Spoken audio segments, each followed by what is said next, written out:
బంగాళదుంప లేకుండా French fries సాధ్యమేనా? నమస్తే, welcome back to KB food lab. సాధ్యమే, ఏదైనా సాధ్యమే కేబీ ఫుడ్ ల్యాబ్తో. బంగాళదుంప లేకుండా ఈరోజు ఫ్రెంచ్ ఫ్రైస్ చేద్దాం. ఎక్దమ్ మంచి స్పైసీ ఫ్రెంచ్ ఫ్రైస్. దానికోసం 2 కప్పుల శనగపిండి తీసుకుని కొంచెం సాల్ట్ వేసి రెడీగా ఉండండి. మ్యూజిక్ తర్వాత చూపిస్తా.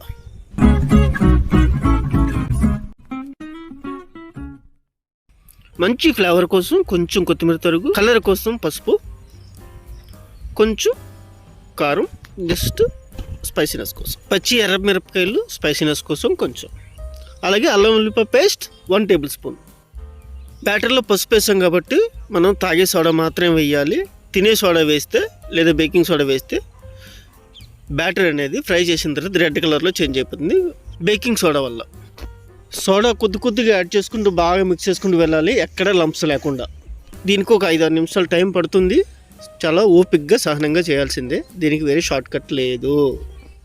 చేతులు పెట్టుకుంటూ ఉండాలంటే ఇలాంటి బీటర్తో చేయొచ్చు. టేస్ట్ అండ్ షైనింగ్ కోసం బ్యాటర్లో 2 టేబుల్ స్పూన్లు ఆయిల్. ఇలా బాగా బీట్ చేయడం వల్ల బ్యాటర్కి షైనింగ్ అండ్ ఫ్లఫీనెస్ ఎక్కువ పెరుగుతుంది అనమాట. ఈ కన్సిస్టెన్సీ సరిపోతుంది మనకి. పాన్లో టీ స్పూన్ ఆయిల్ వేసి బ్యాటర్ని వేద్దాం కాల్చడానికి. దీన్ని 2 వైపులా కాల్చాలి. 5-6 నిమిషాల పాటు స్లో ఫ్లేమ్లో దీన్ని కాల్చాలన్నమాట 2 వైపులా. అప్పుడు ఇలాగా లోపల బబుల్స్ ఏర్పడతాయి. ఫ్రెంచ్ ఫ్రైస్ రూపంలో కట్ చేసుకుందాం దీన్ని. ఈ ఫ్రెంచ్ ఫ్రైని లోపల వరకు చూసినట్టయితే లోపల కొంచెం స్పాంజినెస్ ఉంది, అలాగే కొంచెం పచ్చిదనం ఉంది. అదే స్టేజ్ మాత్రం కావాల్సిందే ఖచ్చితంగా ఈ రెసిపీకి. తర్వాత ఫ్రై చేసినప్పుడు అన్నీ బ్యాలెన్స్ అవుతాయి. 5-6 నిమిషాలు ఫ్రిడ్జ్లో వదిలేస్తే షేప్ అనేది గట్టిగా పట్టుకుంటాయి. ఆ తర్వాత షాలో ఫ్రై చేద్దాం కొంచెం ఆయిల్లో. అన్హెల్దీ వెర్షన్ ఇది. మైక్ దగ్గర తీసుకొచ్చి రాస్తున్న క్రిస్పీనెస్ ఎలా ఉందో చూసారు కదా.